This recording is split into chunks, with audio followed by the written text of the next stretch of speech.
partout des clameurs à la gloire de notre cher Togo, et célébrer sa beauté éternelle. Bénissez le Togo et de ses enfants les conducteurs. Togolais fait monter de partout des clameurs à la gloire de notre cher Togo, et célébrer sa beauté. Forêt, mon site enchanteur, fleuve majestueux, torrent prestigieux, le sang merveilleux, prodigue, répand bonheur, fécondité. Soyez bénis, Togo, soyez heureux, bénis de nos aïeux, bénis de nos aïeux.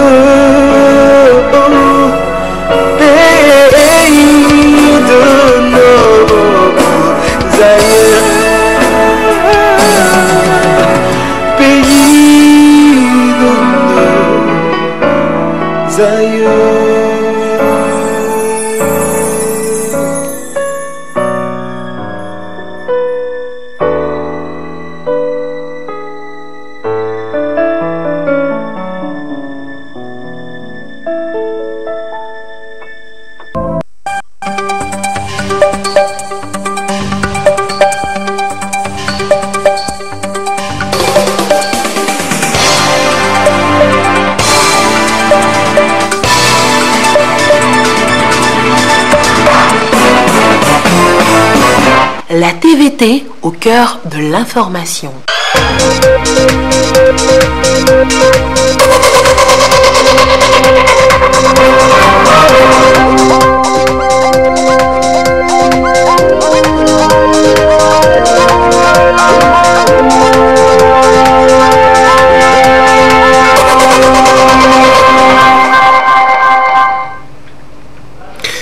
Bienvenue sur la télévision togolaise pour le journal du soir. Tout de suite, le sommaire. La promotion de l'entrepreneuriat féminin à travers le projet 50 millions de femmes ont la parole. La plateforme panafricaine suscite beaucoup d'espoir. On compte accompagner davantage la gente féminine, les femmes entrepreneurs surtout. Elles auront plus d'accès au marché international. Les précisions assurent dans un instant. Le verdict est enfin tombé en RD Congo. Félix Tshisekedi, proclamé vainqueur de la présidentielle par la Cour constitutionnelle congolaise. Le nouveau président reçoit déjà le message de félicitations des chefs d'État africains. L'Union africaine a annulé sine die sa mission prévue demain lundi en RDC. Et puis les 14 ans d'action humanitaire de M-Afrique célébrés hier à Lomé, occasion pour les responsables de cette ONG internationale d'appeler son personnel à plus d'engagement pour relever d'autres défis sur le terrain en faveur des populations rurales. Voilà pour les principaux titres. Bonsoir et bienvenue pour le 20h. La gestion durable de l'environnement, cela passe par l'implication de la société civile et des communautés locales dans le contexte de la mise en œuvre du projet RED Plus Togo. Les groupements ED et ACDF ont joué leur partition, une initiative soutenue par African Climate Justice Alliance. Désiré Aloye pour les précisions. Et la gestion participative des ressources forestières implique des actions de tous. Les organisations de la société civile ont leur contribution à travers un projet lié à la gestion durable de l'environnement et la mise en œuvre de la stratégie RED+ au Togo pour une meilleure adéquation au changement climatique. Les organisations à base communautaire et celles de la société civile de la région des Savanes échangent avec les groupements ED, EAD, CF avec le soutien de PACJA, Pan-African Climate Justice Alliance. Le projet que nous mettons en œuvre est en droite ligne avec le processus RED dans lequel le Togo s'est engagé depuis 2014. Donc, il s'agit d'outiller un peu ou bien de partager avec les acteurs impliqués dans ce processus sur la stratégie nationale qui est en train d'être finalisée par la coordination RED+, de les rappeler par rapport à leur rôle dans la mise en œuvre de cette stratégie nationale RED+. Il s'agit aussi d'appeler les acteurs, notamment les organisations de la société civile, les organisations à base communautaire, les organisations féminines, pour que chacun apporte son sien dans la réussite de ce processus. Leur meilleure implication dans le processus est déterminante, ce qui va opérer une mutualisation des connaissances des acteurs en matière d'adaptation au changement climatique. Ils ont célébré leur jubilé de cristal au service de la protection et de l'amélioration de la gestion de l'écosystème au Togo. La promotion générale et adément des forestiers a marqué ce 15e anniversaire à travers une réflexion sur les nouvelles dispositions dans le domaine. Les perspectives annoncées sont très ambitieuses. Lucas. En charge de la surveillance et de l'entretien des eaux et forêts, les agents forestiers jouent un rôle majeur dans la gestion et la préservation de l'écosystème. Ils sont donc amenés dans le cadre de leur travail à sensibiliser la population, surveiller les exploitations et surtout faire appliquer les lois en luttant contre le braconnage ou l'exploitation abusive de la flore. Et c'est dans cette optique que le Togo s'est doté d'un corps des eaux et forêts depuis 1987. La promotion générale et adément de ce corps, qui a pris service il y a 15 ans déjà et qui incarne les nouvelles orientations du gouvernement en matière de protection de la biodiversité, célèbre son anniversaire de carrière. En termes de résultats, depuis 2003 jusqu'à 2019, pratiquement 15 ans, c'est vrai que la réussite n'est pas totale à 100%, mais il y a beaucoup d'améliorations. En matière de gestion des aires protégées, dans la thématique, vous-même vous voyez, l'État essaie de changer le pôle. Ça veut dire qu'il essaie de changer la tendance qui consiste maintenant à intégrer d'une façon définitive et effective la participation de la population. Et cette population riveraine doit entièrement être impliquée dans les décisions de gestion de nos ressources naturelles, particulièrement les ressources forestières. Aujourd'hui, nous pouvons dire avec fierté que notre promotion, qui comptait au début 100, renforcée à d'autres effectifs des forestiers, les cadres forestiers qui étaient là, ont pu faire quelque chose, même si ce n'est pas à 100%. Ça veut dire qu'aujourd'hui, on peut dire qu'il y a une base de gestion de nos ressources forestières, et particulièrement les AP, ça veut dire les aires protégées, dans la nouvelle donne de thématique mondiale. Cette rencontre d'échange va permettre à ces forestiers de la promotion générale et adément de partager leurs expériences et les nouvelles pratiques du secteur. Ceci afin d'être au diapason de l'évolution des pratiques en termes de protection et de préservation des forêts et flores. Cette promotion composée de techniciens de haut niveau, de spécialisations diverses, entend travailler de concert avec son ministère de tutelle pour mener des actions plausibles de lutte contre la dégradation de la biodiversité. Le Togo s'est doté d'un nouveau code général des impôts entré en vigueur depuis le 1er janvier dernier. Il prend en compte une séparation entre les règles d'assiette et les procédures fiscales et répond aussi aux normes internationales. Les innovations importantes introduites dans cette législation tiennent compte des orientations économiques définies par le gouvernement. Il s'agit de la mise en place d'une fiscalité rentable ouverte à l'investissement privé national et international et basée sur un système déclaratif simplifié à l'égard des petites et moyennes entreprises locales. Lucas. Parmi les grands chantiers engagés par l'Office togolais des recettes OTR pour mieux atteindre ses objectifs en termes de mobilisation des recettes fiscales et douanières figure en bonne place l'adaptation du dispositif légal et opérationnel au nouvel environnement économique national et mondial. C'est dans ce contexte qu'un nouveau Code général des impôts et livre de procédure fiscale a été adopté en remplacement de celui de 1983 pour enrayer les contraintes techniques et des coûts administratifs pour l'office qu'engendrait l'ancien. Ainsi, la structure du système fiscal s'est vue rationalisée avec la fusion ou la suppression de certains impôts. La taxe professionnelle unique TPU est réduite de 8,5% à 8% pour les prestataires de services et de 2,5% à 2% pour les commerçants. Aussi peut-on noter la suppression des taxes sur les salaires et les véhicules de société, entre autres. Aujourd'hui, le Code général des impôts est un code qui gère l'assiette et le recouvrement. Pour ce qui concerne les procédures, nous avons été obligés de les transcrire dans le livre de procédures fiscales pour permettre que ce soit lisible aussi bien pour les agents de l'Office togolais des recettes et les opérateurs économiques qui sont nos partenaires. Par rapport à la taxe sur la valeur ajoutée, il y a des améliorations qui ont été faites pour tenir compte des dispositions au niveau du mois qui consacre le taux unique de 18%. Le monde actuel évolue vers les caisses enregistreuses pour faciliter le recouvrement de la taxe sur la valeur ajoutée. Donc le Code général des impôts a consacré l'utilisation des caisses enregistreuses. Nous avons aussi consacré le télépaiement. Aujourd'hui, nous sommes déjà dans la télédéclaration. Il faut que le télépaiement soit de mise aussi au niveau de notre pays.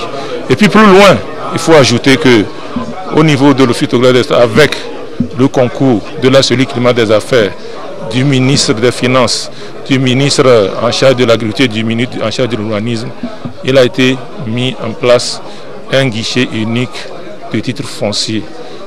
Lorsque ce guichet unique sera opérationnel, dorénavant, le deuxième tampon au niveau de l'agro et le deuxième tampon au niveau de l'urbanisme, ces deux tampons seront supprimés et cela, c'est un gage de célérité en ce qui concerne la création des titres fonciers.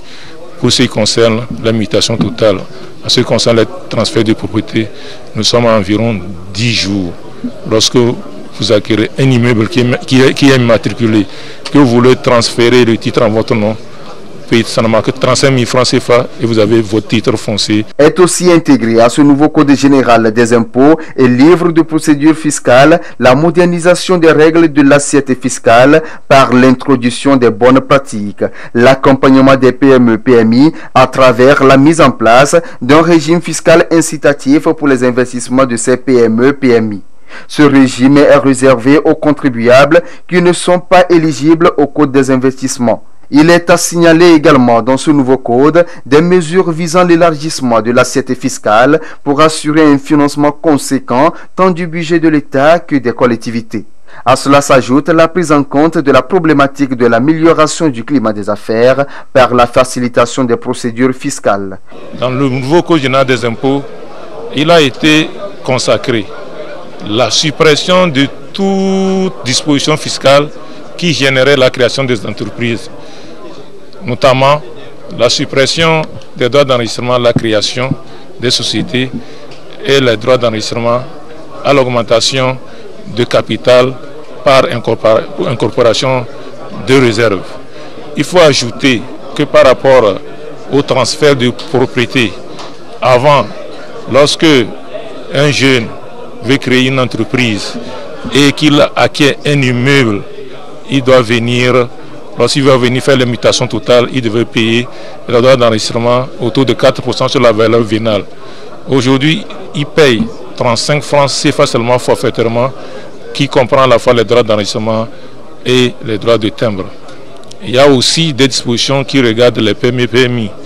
Le Code général des impôts a tenu compte de l'investissement des PME-PMI parce que ces PME-PMI avaient été oubliés dans le Code des investissements qui sont en vigueur. Dans le Code général des impôts aujourd'hui, il est attendu que lorsqu'une PME investit, elle peut bénéficier d'une réduction de base imposable de 3/4 de son impôt. Pour ce qui concerne les sociétés elles-mêmes, le gouvernement est en train de faire des efforts pour aller tout doucement vers le plancher du taux d'IS qui est égal à 25% au niveau de l'UEMOA. Aujourd'hui, au lieu de 28%, nous sommes à 27%. Ce nouveau Code général des impôts et livre de procédure fiscale vient donc répondre à la problématique de l'amélioration du climat des affaires, de lutte contre la fraude et l'évasion fiscale. Il favorise donc une distinction entre les règles d'assiette et de procédure, une aubaine pour les opérateurs économiques de mieux développer leurs affaires. La promotion de l'entrepreneuriat féminin sur le continent avec le nouveau concept qui vient d'être lancé, 50 millions de femmes ont la parole. Le réseau panafricain entend faciliter l'accès des femmes entrepreneurs aux opportunités d'affaires qui s'offrent à elles sur le marché international. Alors, quelle serait l'approche à utiliser pour relever ce défi? Kwasi Glé et Kamen Madiakapo pour les réponses. Au Togo, 70% des petites et moyennes entreprises sont aux mains des femmes selon le ministère de l'Action sociale, de la promotion de la femme et de l'alphabétisation. Elles constituent de ce fait un maillon essentiel de l'économie du pays avec un taux de participation à hauteur de 48% au PIB national, d'où un impact considérable sur le développement des activités économiques au niveau national. Le constat il est unanime, les femmes entrepreneurs sont présentes dans le secteur, mais quand on arrive à un certain niveau, on ne les voit plus. Par exemple, au niveau de l'informel, on peut dire que nous avons plus de 80% de femmes qui sont représentées. Mais plus on monte vers l'industrialisation, ces femmes disparaissent. Ça, c'est un constat général qui est fait pour toute l'Afrique. Et nous avons analysé les facteurs qui entravent le développement des entreprises des femmes. Il y a des facteurs socio-culturels, il y a aussi des facteurs liés à l'analphabétisme. Beaucoup de femmes ne sont pas instruites. Il y a d'autres facteurs aussi qui sont liés aux garanties bancaires qu'elles n'arrivent pas à avoir pour faire prospérer leurs entreprises. Un nouveau projet, 50 millions de femmes ont la parole, vient de voir le jour, pour ainsi redonner vie à l'entrepreneuriat féminin en Afrique. Il vise à résorber un tant soit peu les écarts existants entre les réalités sur le terrain et les différents efforts à mener par les États et les structures de promotion de la gente féminine. C'est un projet conjoint de la Banque africaine de développement et la CEDEAO qui servira de plateforme d'interconnexion entre les femmes d'affaires africaines en vue d'accélérer leur épanouissement. Ceci à travers un partage de connaissances et d'aptitudes dans le monde des affaires. Nous voulons, à travers ce projet novateur, faire en sorte que les femmes qui font des affaires au Togo, en fait, ne se limitent pas simplement à rester dans le carcan togolais, qu'il y ait plus d'ouverture et plus d'opportunités tant dans le financement des différents projets. Ils peuvent être en groupement d'intérêt pour mettre en place une industrie, par exemple, et puis que ce soit avec une dame et des femmes d'affaires sud-africaines, gabonaises, congolaises, nigériennes, togolaises, béninoises. En fait, les femmes vont travailler désormais en réseau.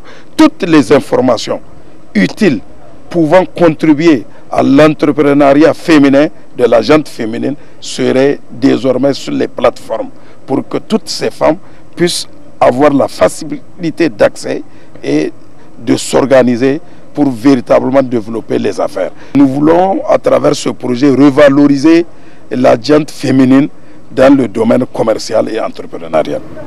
Dans le cadre de ce projet, nous ciblons aussi les banques, nous ciblons les opérateurs économiques à venir les accompagner, à donner plus de confiance aux femmes. Nous prévoyons également de renforcer les capacités de ces femmes en alphabétisation, de renforcer leurs capacités en marketing, de renforcer également leurs capacités en gestion d'entreprise.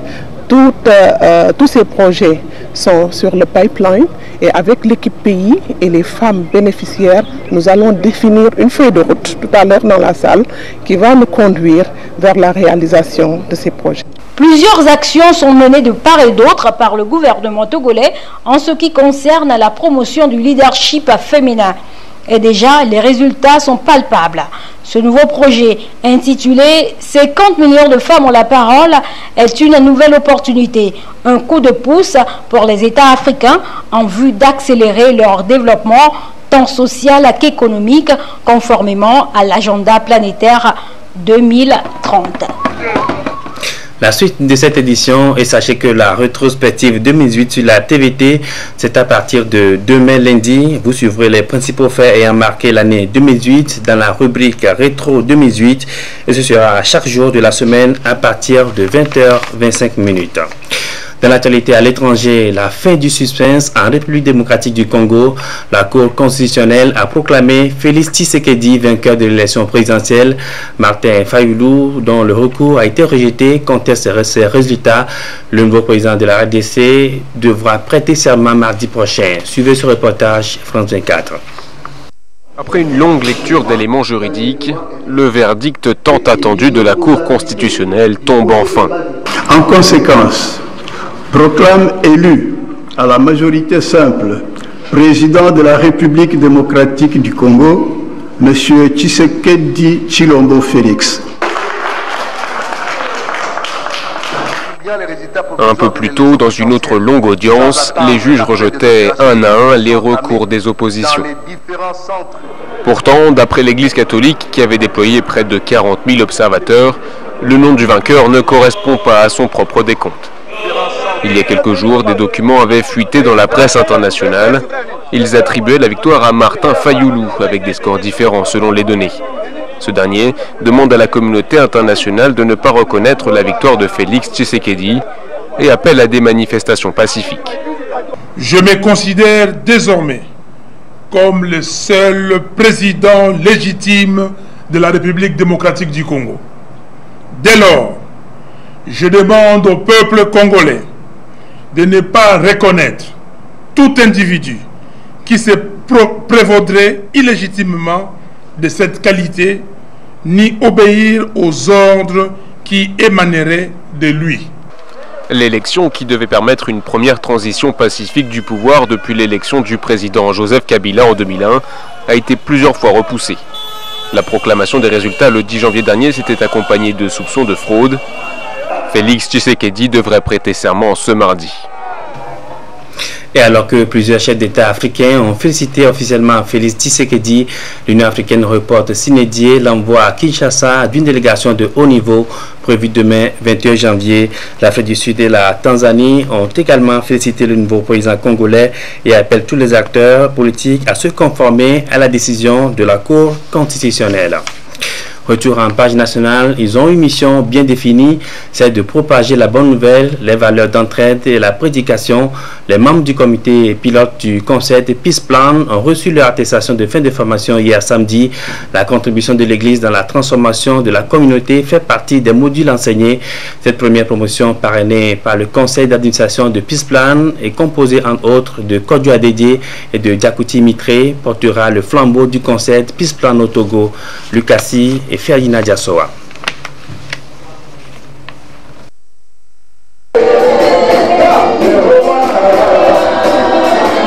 Peace Plan, un programme chrétien qui forme les pasteurs et leaders d'église sur la responsabilité sociale des chrétiens. Il contribue à la transformation de l'église appelée à relever les défis de la pauvreté et de la maladie. Au Togo, ils sont 5 pasteurs issus de diverses églises à suivre la formation sur Peace Plan pendant 2 ans. Une formation qui leur permet désormais de mieux organiser leur église afin de gagner davantage d'âmes pour Christ et surtout d'aider les personnes vulnérables. La formation que nous avions eue du Peace Plan, en commençant par la formation d'une église en bonne santé, nous a permis de pouvoir voir la conduite de l'Église autrement. Cela a permis que nous puissions commencer par réfléchir comment en tant que chrétiens, en tant qu'acteurs dans une société, nous pouvons contribuer à la transformation de notre communauté par des actions sociales, par des actions de développement. Parce que l'Église est un acteur de développement également. Ces pionniers ont également pour mission de partager avec les membres de leurs églises les enseignements qu'ils ont reçus au cours de leur formation et faire d'eux des chrétiens à même de contribuer au bonheur de leur communauté respective. Le Peace Plan amène l'Église à jouer son rôle de transformation dans le pays. Maintenant, on ne dit pas que l'Église est le seul acteur clé, mais l'Église s'associe avec le gouvernement et les entreprises, le secteur privé, le secteur public et le secteur de la foi pour activer la transformation des pays comme ce fut le cas du Rwanda. Donc pendant ces 2 années, nos églises ont suivi des formations stratégiques qui les amènent à être des églises qui sont capables de transformer des vies. Et quand vous venez aujourd'hui dans nos églises, vous allez voir des transformations, vous allez voir des gens qui viennent, qui ne connaissaient pas Dieu, sont de plus en plus des disciples engagés pour aimer Dieu et aimer leur prochain. Honorés pour leur assiduité et leur sens du sacrifice pour la cause divine lors de cette formation, ces premiers membres du Peace Plan Togo seront les relais des idéaux de ce concept auprès des autres pasteurs et églises du Togo. Il faut rappeler que le conseil d'administration du Peace Plan Togo, composé entre autres du pasteur Diakouti Mitré et de l'évangéliste Kodjo Adégué, est le parrain de cette première promotion qui fait déjà la fierté des chrétiens togolais. L'excellence dans les médias chrétiens en Afrique francophone, cela passe par la formation et la remise à niveau de façon périodique. Et justement, cette semaine, une centaine de professionnels de radio confessionnelle étaient à Lomé pour 6 exercices durant 5 jours. Le projet est porté par Radio Réveil Suisse avec le Centre international chrétien d'études, de recherche et d'information, Ulrich Amega et Dodo Haré. Après 5 jours de formation axés sur plusieurs modules, notamment l'animation, la formation technique sur la modulation de fréquences, la pratique et l'éthique du journalisme chrétien, les professionnels des médias confessionnels de l'espace francophone repartent nantis de nouvelles connaissances journalistiques. 10 pays africains ont été représentés ici par 120 hommes et femmes de médias. Nous avons quelques outils déjà, mais il est important pour nous de nous rassembler avec d'autres radios chrétiennes francophones et pour travailler ensemble et se mettre ensemble pour pouvoir avancer. Les notions reçues vont nous permettre de mieux exercer notre mission parce que les radios chrétiennes ont une mission qui est l'évangélisation. Et là, cette formation m'a permis déjà en tant qu'animatrice de penser à d'autres émissions pour quand même partager cette nouvelle à nos auditeurs, à mes auditeurs, et que le travail que je puisse faire en tant que journaliste soit vraiment excellent. Par cette formation, Radio Réveil Suisse et son partenaire, le Centre international chrétien d'études, de recherche et d'information, veulent changer de paradigme par rapport à la circulation de l'information et surtout se servir désormais des nouvelles technologies dans la diffusion de celles-ci. Le principal défi, c'est désormais de s'intéresser aux nouveaux canaux de diffusion qui sont émergents. En fait, je dis émergents dans le sens que l'Internet croît en qualité chez vous. Le téléphone mobile se démocratise. Les connexions 3G, 4G permettent des vitesses de connexion que vous n'avez jamais connues auparavant. Et je pense, et que vos opérateurs réseau m'entendent, que les prix vont baisser. Ce qui fait que l'accès à l'information via les nouvelles technologies, Internet mobile en particulier, va croître et c'est important que les médias puissent être les premiers à aborder ces technologies, à les maîtriser en amont de la demande. Ceci marque les 70 ans de Radio Réveil Suisse qui appelle à mettre en pratique les connaissances acquises pour plus de professionnalisme dans le métier. Chacun est reparti avec une attestation, signe d'un parchemin devant les guider dans l'éthique et la déontologie de leur métier. La question de promotion et de protection des droits de l'homme, on ne cessera jamais d'en parler et cette initiative qui vient renforcer la dynamique sur le terrain, l'acte 3 de la nuit des droits de l'homme est déjà lancé. La soirée de récompense est prévue pour le 23 février prochain et sera marquée par des remises de distinction à certains acteurs qui s'illustrent dans le domaine. L'événement est à mettre relatif du CACIT, le collectif des associations contre l'impunité au Togo et ses partenaires. Les précisions de Mary Agbo et Dodo Haré. En 2018, les acteurs des droits de l'homme ont renforcé les actions sur le terrain afin de consolider l'état de droit dans les domaines de la santé, de la justice, du droit de la femme, du droit au travail décent, entre autres. Le CACIT, à travers la Nuit des droits de l'homme, veut identifier, encourager et primer ces acteurs dont les actions contribuent à la protection et à la promotion des droits humains au Togo.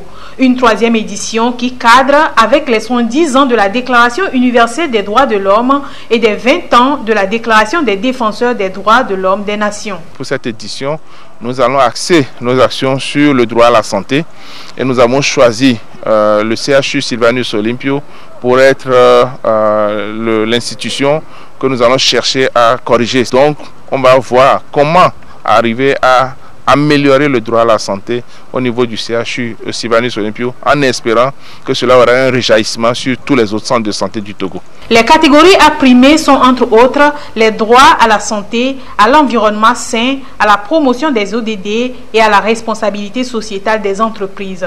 La Commission nationale des droits de l'homme CNDH apprécie l'initiative qui met en relief les actions des défenseurs des droits de l'homme. L'impact que l'événement peut avoir sur l'ensemble de notre communauté est un impact positif.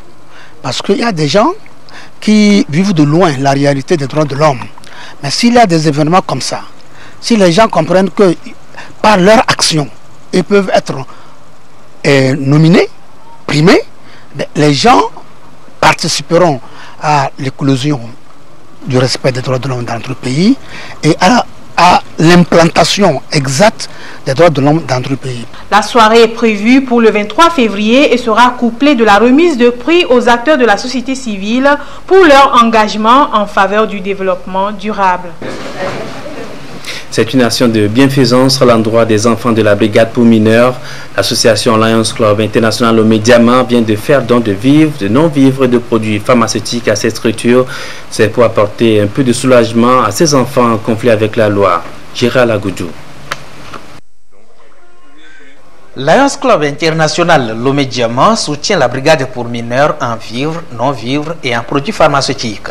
Une œuvre sociale composée des sacs de riz, de maïs, de sucre, du savon, de détergents, des pâtes alimentaires, des bidons d'huile végétale et de tout ce dont un médecin a besoin pour soigner un malade. Une satisfaction pour la brigade pour mineurs qui regorge d'une trentaine d'enfants. Depuis que je suis à la brigade pour mineurs, je n'ai jamais reçu des dons de cette valeur-là. Mais pour une fois, j'ai reçu des dons consistants. Je remercie d'abord ma hiérarchie et particulièrement aux initiateurs avec mes collaborateurs. Nous sommes tellement émus pour ces dons. Nous souhaiterons que ces dons ne s'arrêtent pas. On aimerait que de temps en temps qu'ils pensent à nous. Selon les donateurs, Lions Club International Lomé Diamant, cette action s'inscrit dans le centenaire de l'association célébrée en 2017. Lutter contre la faim, protéger l'environnement et apporter de l'aide aux couches vulnérables, notamment aux leaders de demain. C'est juste un geste pour aider le gouvernement dans son action sociale. Aujourd'hui, on parle de développement durable. Nous sommes dans l'action sociale, nous sommes dans la santé, nous sommes dans l'éducation. Donc, chaque année, un président, lorsqu'il est élu, il cible des domaines, les domaines dans lesquels nous intervenons. Et nous ne faisons que suivre le mandat du président. Et au niveau de Lions Club International, lorsque vous êtes membre, vous ne pouvez pas sortir les sous de vos poches pour faire des œuvres. Non. Nous faisons des manifestations. Nous faisons des manifestations de collecte de fonds. Et à travers beaucoup d'activités.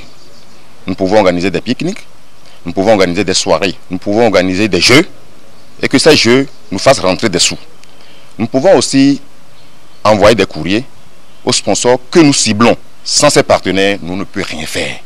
Puisqu'il nous est interdit de faire sortir des fonds de nos poches. Donc, à ces partenaires, on leur dit chapeau. Le don est évalué à 1 500 000 francs CFA. La brigade pour mineurs a par la même occasion sollicité l'intervention du Lions Club International pour sa rénovation.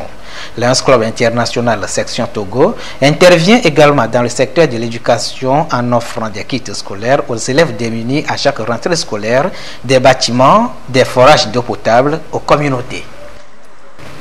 Elle a célébré hier ses 14 années d'action humanitaire menée en faveur des populations, surtout en milieu rural. M-Afrique, cette association internationale des médecins pour la promotion de l'éducation et de la santé en Afrique, a beaucoup œuvré dans la prise en charge de certaines pathologies chez les populations. Nous reviendrons plus en détail sur ce sujet dans nos éditions de demain. Et sachez que la rétrospective 2008 sur la TVT, c'est à partir de demain lundi. Vous suivrez les principaux faits ayant marqué l'année 2018 dans la rubrique rétro. Et ce sera chaque jour de la semaine à partir de 20h25. Ainsi se referme cette édition. Merci à vous qui l'avez suivi. Passez une excellente soirée en compagnie de nos programmes.